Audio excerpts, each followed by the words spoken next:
ലോക്സഭാ തെരഞ്ഞെടുപ്പിൽ കേരളത്തിലെ ജനങ്ങൾ എൻഡിഎയെ സ്വീകരിച്ചു കഴിഞ്ഞുവെന്ന് ബിജെപി ദേശീയ നിർവാഹക സമിതി അംഗം കുമ്മനം രാജശേഖരൻ. കേരളത്തിൽ ന്യൂനപക്ഷ വിഭാഗങ്ങൾ ആക്രമിക്കപ്പെടുന്നു. ഇടത് വലത് മുന്നണികൾ സ്ത്രീ സുരക്ഷാ വാക്കുകളിൽ മാത്രം ഒതുക്കുകയാണ്. ബിജെപിയെ എങ്ങനെയെങ്കിലും തോൽപ്പിക്കുക എന്ന ലക്ഷ്യം മാത്രമാണ് ഇരു മുന്നണികൾക്കും ഉള്ളത്. പ്രധാനമന്ത്രി പറഞ്ഞതുപോലെ 400-ലധികം സീറ്റുമായി എൻഡിഎ സർക്കാർ വീണ്ടും അധികാരത്തിലെത്തുമെന്നും കുമ്മനം രാജശേഖരൻ പറഞ്ഞു. തൃശൂരിൽ നിന്നും എം മനോജ് തയ്യാറാക്കിയ റിപ്പോർട്ടിലേക്ക്. ലോക്സഭാ തിരഞ്ഞെടുപ്പിന്റെ തീയതി പ്രഖ്യാപനം കൂടെ വന്നതോടുകൂടി എല്ലാ മണ്ഡലവും സജീവമാണ്. തിരഞ്ഞെടുപ്പ് പ്രചാരണത്തിന്റെ ഭാഗമായി ബിജെപിയുടെ മുൻ സംസ്ഥാന പ്രസിഡന്റും അതുപോലെ ദേശീയ നിർവാഹക സമിതി അംഗം കൂടിയായിട്ടുള്ള മുതിർന്ന നേതാവ് കുമ്മനം രാജശേഖരനും ഇപ്പോൾ തൃശ്ശൂരിലെത്തിയിരിക്കുന്നു. ഇപ്പോൾ നിലവിലെ ഒരു സാഹചര്യത്തിൽ എൻഡിഎക്ക് വലിയ മുന്നേറ്റം കേരളത്തിൽ ഉണ്ടാകുമെന്നുള്ള പ്രതീക്ഷയിൽ തന്നെയാണ് ഓരോ പ്രവർത്തകരും. അതോടൊപ്പം സംസ്ഥാന അധ്യക്ഷൻ ഉൾപ്പെടെ വ്യക്തമാക്കിയിരുന്നു. അതുപോലെ സർവേകളും വരുന്നുണ്ട്. എന്തായാലും എൻഡിഎയെ സംബന്ധിച്ചിടത്തോളം എത്രത്തോളം പ്രതീക്ഷയിലാണ്? പ്രധാനമന്ത്രി നരേന്ദ്രമോദിജി ഈ കേരളത്തിൽ ഇപ്പോൾ തിരുവനന്തപുരത്തും പത്തനംതിട്ടയിലും തൃശ്ശൂരും ഒക്കെ എത്തിക്കഴിഞ്ഞു. നാളെ പാലക്കാട് എത്തുകയാണ്. ജനസമൂഹം ഒന്നാകെ വലിയ പ്രതീക്ഷയിലാണ്. ഈ തെരഞ്ഞെടുപ്പിൽ പ്രവർത്തിക്കുന്നത് ജനങ്ങളാണ്. പാർട്ടിയുടെ ഭേദചിന്തകളോ അല്ലെങ്കിൽ വേലിക്കെട്ടുകളോ മതിലുകളോ ഒന്നും നോക്കാതെ അതിനൊക്കെ അപ്പുറത്ത് മാനവികതയുടെ ഉദാത്തമായ ജീവിത ധാർമ്മിക മൂല്യങ്ങൾ ഉയർത്തിപ്പിടിക്കുന്ന ഒരു പ്രസ്ഥാനം എന്നുള്ള നിലയ്ക്ക് ഈ നാട്ടിലെ ജനങ്ങൾ എൻഡിഎ നെഞ്ചിലേറ്റിക്കഴിഞ്ഞു. പ്രധാനമന്ത്രിയുടെ വരവോടുകൂടി അടുത്ത ഘട്ടത്തിലേക്ക് പ്രവേശിച്ചു കഴിഞ്ഞു. LDFനും UDFനും ഇവിടെ ഒരു ദേശീയ നേതാക്കളെ അവർക്ക് കൊണ്ടുവരാൻ കഴിയുന്നില്ല. പ്രവർത്തനത്തിൽ എങ്ങനെ പോകണമെന്നുള്ളതിനെക്കുറിച്ച് ആകെ ആശയക്കുഴപ്പം. കാരണം അവർക്ക് വെക്കാനൊരു പദ്ധതിയില്ല, ജനങ്ങളോട് പറയാൻ ഒരു പരിപാടിയില്ല, ഭാവി എന്താകും ഭാരതം എന്നുള്ളതിനെക്കുറിച്ച് കാഴ്ചപ്പാടില്ല. അങ്ങനെ ആകെ കുഴഞ്ഞു മറിഞ്ഞ് എങ്ങനെയും എൻഡിഎ തോൽപ്പിക്കണമെന്നല്ലാതെ മറ്റ് യാതൊരു വിധത്തിലുള്ള ഒരു പോസിറ്റീവ് സ്റ്റാൻഡല്ല, ഒരു നെഗറ്റീവ് സ്റ്റാൻഡാണ്. പക്ഷേ ജനങ്ങൾക്ക് ഇന്ന് വേണ്ട പോസിറ്റീവ് പൊളിറ്റിക്സാണ്, ഭാവാത്മക ക്രിയാത്മക രാഷ്ട്രീയമാണ്. അത് എൻഡിഎ ഉയർത്തിപ്പിടിക്കുന്നു, ജനങ്ങളത് സ്വീകരിക്കുന്നു. കേരളത്തിൽ BJP അക്കൗണ്ട് തുറക്കുമെന്ന് അറിഞ്ഞുകൊണ്ട് തന്നെ ഒരു LDFിൻ്റെയും അതുപോലെ UDFിൻ്റെയും ഒരു ധാരണ തൃശ്ശൂരിലടക്കം നടക്കുന്നുണ്ടെന്ന് ഒരു കാര്യമുണ്ട്. അത്തരത്തിൽ NDAക്ക് അക്കൗണ്ട് തുറക്കാത്ത രീതിയിൽ ഇവർ പ്രവർത്തിക്കുന്നത് എങ്ങനെ നേരിടും? അല്ല, അവരെപ്പോഴും പറയുന്നത് എൻഡിഎ തോൽപ്പിക്കണമെന്നാണ്. ഇപ്പോൾ തൃശ്ശൂരിനെ സംബന്ധിച്ചിടത്തോളം പറയുകയാണെങ്കിൽ സുരേഷ് ഗോപിയെ തോൽപ്പിക്കണം. പ്രസംഗത്തിലുടനീളം അതാ പറയുന്നു. രണ്ടു കൂട്ടരും ഒരേ കാര്യം പറയും. അപ്പോൾ അതിൻ്റെ അർത്ഥം ഇവിടെ അവർക്ക് ജയിക്കണമെന്നില്ല, ആരെങ്കിലും തോറ്റ് കണ്ടാൽ മതി. അപ്പോൾ സാധാരണ സ്ഥാനാർത്ഥികളൊക്കെ മത്സരിക്കുന്നത് ജയിക്കാനാണ്. ഇവിടെ തോൽപ്പിക്കാൻ വേണ്ടി ഒരു സ്ഥാനാർത്ഥി മത്സരിക്കുന്നു എന്ന് പറയുമ്പോൾ അതൊരു നെഗറ്റീവ് പൊളിറ്റിക്സാണ്. അത് കേരളത്തിൽ ഒരിക്കലും ജനങ്ങൾ വകവെച്ചു കൊടുക്കില്ല. വടകരയിൽ നിന്ന് കെ മുരളീധരനെ തൃശ്ശൂരിലേക്ക് കൊണ്ടുവന്നത് കോൺഗ്രസ് ധാരണയുടെ പുറത്താണെന്ന് തന്നെയാണോ വിശ്വസിക്കുന്നത്? ഒന്ന്, അദ്ദേഹത്തിന് ചില മോഹന സുന്ദര സ്വപ്നങ്ങൾ ഉണ്ടാവാം. തൃശ്ശൂർ അദ്ദേഹത്തിൻ്റെ ഒരു പ്രവർത്തന ക്ഷേത്രമാണ്, കർമ്മക്ഷേത്രമാണ്. അതുകൊണ്ട് ഇവിടുത്തെ ജനങ്ങൾ മുഴുവൻ അദ്ദേഹത്തോടൊപ്പം നിൽക്കും എന്നൊക്കെ അദ്ദേഹം തെറ്റിദ്ധരിച്ചിട്ടായിരിക്കും ഒരുപക്ഷെ ഇവിടെ വന്നത്.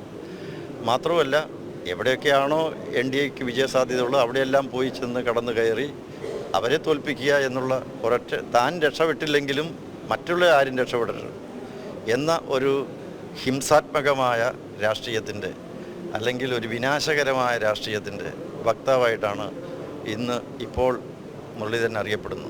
മുരളീധരനെയൊന്നും ഈ നാട്ടിലെ ജനങ്ങൾ അംഗീകരിക്കാൻ പോകുന്നില്ല. ജനങ്ങൾക്ക് ആവശ്യം വികസനമാണ്. ഈ ഭാരതം എങ്ങനെ പോകണം, ഭാരതത്തിൽ എന്ത് ചെയ്യും? മുരളീധരൻ ജയിച്ചാൽ അല്ലെങ്കിൽ സുനിൽകുമാർ ജയിച്ചാൽ എന്തുണ്ടാകും? മുരളീധരൻ ഒന്നും പറയാനില്ല. ഈ ഭാരതം എങ്ങനെ പോകും എന്ന് പറയാൻ പറ്റുമോ? ഭാരതം ആര് ഭരിക്കും എന്നുള്ളതിന് പറയാൻ പറ്റുമോ? എന്താണ് പറയാൻ പറ്റുക? ഒന്നും പറയാനില്ല. ആകെ പറയാനുള്ളത് എൻഡിഎ തോൽപ്പിക്കണം, BJPയെ തോൽപ്പിക്കണം, സുരേഷ് ഗോപിയെ തോൽപ്പിക്കണം എന്ന് മാത്രമേ പറയുന്നുള്ളൂ. ഈ തോൽപ്പിക്കണം എന്ന് പറയുന്ന ആൾക്കാർ ആര് ചെവി കൊടുക്കാനാണ്? തീർച്ചയായും. അതുപോലെ തന്നെ മുൻ കാലഘട്ടങ്ങളെ അപേക്ഷിച്ച് BJPക്ക് കേരളത്തിലെ ഈ ന്യൂനപക്ഷ വിഭാഗങ്ങൾക്കിടയിൽ വലിയ സ്വാധീനം ചെലുത്താൻ സാധിക്കുന്നുണ്ട്. അതുപോലെ തന്നെ ജനക്ഷേമ പദ്ധതികൾ അവരുടെ ഇടയിലേക്ക് എത്തിക്കാൻ സാധിക്കുന്നുണ്ട്. അത്രത്തോളം ഈ ന്യൂനപക്ഷ വിഭാഗങ്ങളുടെ ഇടയിലും ഈ NDAക്ക് വലിയ പ്രതീക്ഷ തന്നെയാണുള്ളത്.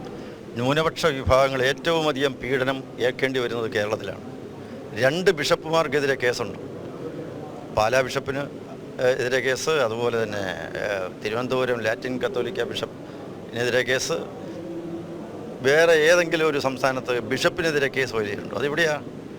ഒരു വൈദികനെ, ഒരു പുരോഹിതനെ, ക്രൈസ്തവ പുരോഹിതനെ വളഞ്ഞിട്ട് ആക്രമിച്ചില്ലേ? എന്നിട്ട് അങ്ങനെ ഒരു വളഞ്ഞിട്ട് ആക്രമിച്ച് അദ്ദേഹത്തെ പീഡിപ്പിച്ച് അദ്ദേഹത്തെ ആശുപത്രിയിലാക്കി. അങ്ങനെ ഒരു സംഭവം വേറെ എവിടെയെങ്കിലും ഉണ്ട്? ഇവിടുത്തെ ബിഷപ്പ്മാരെ നികൃഷ്ടജീവികളെന്ന് വിളിച്ചതാരാണ്? ഇവിടുത്തെ നമ്മുടെ മുഖ്യമന്ത്രിയല്ലേ? ഇങ്ങനെയൊക്കെ കേരളത്തിൽ ക്രൈസ്തവരെയും മുസ്ലിങ്ങളെയും അവഹേളിക്കുകയും അവരുടെ താല്പര്യങ്ങളെ ധ്വംസിക്കുകയും ചെയ്ത പാരമ്പര്യം UDF-നും LDF-നുമാണ്.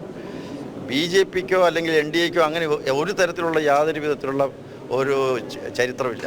തീർച്ചയായും. അതുപോലെ തന്നെ ഈ സ്ത്രീ സുരക്ഷ മുന്നോട്ട് വയ്ക്കുന്ന, അതായത് ഇടതുമുന്നണിയും വലതുമുന്നണിയും അവർക്ക് പ്രസംഗത്തിലുടനീളം പറയുന്നതാണ്. പക്ഷേ സ്ഥാനാർത്ഥി നിർണ്ണയത്തിൽ പോലും സ്ത്രീകൾക്ക് കൃത്യമായ ഒരു പങ്കാളിത്തം UDF-ൻ്റെ ഇതിലില്ല. അതുപോലെ തന്നെ CPM ഭരിക്കുന്ന സമയത്ത് സ്ത്രീകൾക്കെതിരെ പല ആക്രമണങ്ങളും ഈ കേരളത്തിലുണ്ടാകുന്നു. ഇതൊക്കെ തന്നെ ഇരു മുന്നണികൾക്കും ഒരു തിരിച്ചടിയാവില്ലേ?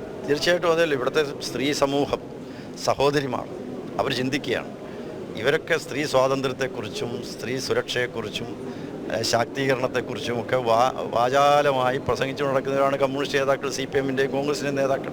പക്ഷേ ഒരു പരീക്ഷണ ഘട്ടം വന്നപ്പോൾ, വളരെയധികം സുപ്രധാനമായ ഒരു സന്ദർഭം ഉണ്ടായപ്പോൾ, തിരഞ്ഞെടുപ്പ് വന്നപ്പോൾ അവർ സ്ത്രീകളെ അവഗണിക്കുകയാണ്. അതല്ലേ കാണുന്നത്? അത് ഇവിടുത്തെ സ്ത്രീ സഹോദരിമാർ ഇതിന് ചുട്ട മറുപടി കൊടുക്കും. തീർച്ചയായും. പ്രധാനമന്ത്രി പറഞ്ഞതുപോലെ തന്നെ 400-ലധികം സീറ്റുകൾ നേടി വീണ്ടും ഭാരതത്തിൻ്റെ നെറുകയിൽ, അതായത് ഭാരതത്തെ മുന്നോട്ട് നയിക്കുവാൻ ഇനി BJP തന്നെയായിരിക്കും. തീർച്ചയായിട്ടും 400-ലധികം സീറ്റുകൾ നേടിക്കൊണ്ട് ഭാരതത്തിൻ്റെ വിധി നിർണയിച്ച് ഭാരതത്തെ ലോകത്തിലെ ഏറ്റവും വലിയ സാമ്പത്തിക ശക്തിയാക്കി ജഗദ്ഗുരുവാക്കി ഈ ഭാരതം അറിയപ്പെടുന്ന രീതിയിലേക്ക് വളർത്തിക്കൊണ്ടുവരാൻ, ഉയർത്തിക്കൊണ്ടുവരാൻ, അങ്ങനെ ഏവരും ലോകം മുഴുവൻ ശ്രദ്ധിക്കുന്ന ഒരു രാഷ്ട്രമായി മാറാൻ, തീർച്ചയായിട്ടും ലോകത്തെ പ്രവർത്തനങ്ങളുടെ മുഴുവൻ സ്ഥിരാകേന്ദ്രമായി ഈ ഭാരതം മാറാൻ അരവിന്ദ മഹർഷി ലോകത്തിൽ പറഞ്ഞത് ലോകത്തിലെ എല്ലാവിധ പ്രശ്നങ്ങൾക്കും പരിഹാരം കണ്ടെത്താൻ പോകുന്ന ഇടമായി ഭാരതം മാറുമെന്നാണ്. അത് ഈ മോഡി സർക്കാർ സാക്ഷാത്കരിക്കാൻ പോവുകയാണ്. തീർച്ചയായും വലിയ പ്രതീക്ഷയിൽ തന്നെയാണ് BJP നേതൃത്വവും. അതോടൊപ്പം തന്നെ തൃശ്ശൂരിലെ പ്രചാരണ രംഗത്താണ് അദ്ദേഹം നിലവിലുള്ളത്. ആ ഒരു ആത്മവിശ്വാസത്തിൽ തന്നെയാണ് പ്രവർത്തകരും അദ്ദേഹത്തോടൊപ്പമുള്ളത്. ക്യാമറമാൻ വിപിൻ കൊതച്ചിറക്കൊപ്പം M. മനോജ്, ജനം, തൃശ്ശൂർ.